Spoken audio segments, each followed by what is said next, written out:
പകൽ പ്രകാശിക്കുന്ന തെരുവുവിളക്ക് രാത്രിയിൽ നോക്കുകുത്തിയാവുന്നു. മൂച്ചിക്കൽ ദ്വീപിലാണ് രാത്രി കണ്ണടയ്ക്കുന്ന തെരുവുവിളക്ക് പകൽ സമയത്ത് തുടർച്ചയായി പ്രകാശം ചുരിയുന്നത്. ദിവസങ്ങളായി തുടരുന്ന അധികൃതരുടെ അനാസ്ഥ നാട്ടുകാരിൽ അമർഷത്തിനിടയാക്കിയിട്ടുണ്ട്. ഒരു സ്പെഷ്യൽ റിപ്പോർട്ട്. വളാഞ്ചേരി പഞ്ചായത്തിലെ 11-ാം വാർഡിലെ മൂച്ചിക്കൽ ദ്വീപ് പ്രദേശത്താണ് കുറച്ചു ദിവസങ്ങളായി തെരുവുവിളക്ക് പകലും കത്തിനിൽക്കുന്ന കാഴ്ചയുണ്ടായത്. 24 മണിക്കൂറും കത്തിനിൽക്കുന്ന ട്യൂബ് ലൈറ്റ് കുറെ ദിവസങ്ങളായി ഇതേ അവസ്ഥ തുടരുകയാണെന്ന് സ്ഥലവാസികൾ പറയുന്നു. സ്കൂൾ കുട്ടികൾ കൗതുകത്തോടെയാണ് പകൽ കത്തുന്ന ട്യൂബിനെ നോക്കി നിൽക്കുന്നത്. വൈദ്യുതിക്ക് ക്ഷാമം അനുഭവിക്കുമ്പോൾ ആർക്കും ഗുണമില്ലാതെ പകൽ മുഴുവൻ പ്രകാശിച്ചു നിൽക്കുകയാണ് ഈ തെരുവ് വിളക്ക്.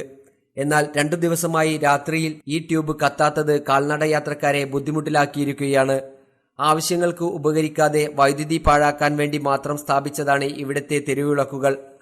കഴിഞ്ഞ ദിവസം വലിയകുന്നിൽ നടന്ന പൊതുയോഗത്തിൽ വൈദ്യുതി മന്ത്രി ആര്യാടൻ മുഹമ്മദ് വൈദ്യുതി പാഴാക്കുന്നതിനെതിരെ രൂക്ഷ വിമർശനം നടത്തുകയുണ്ടായി.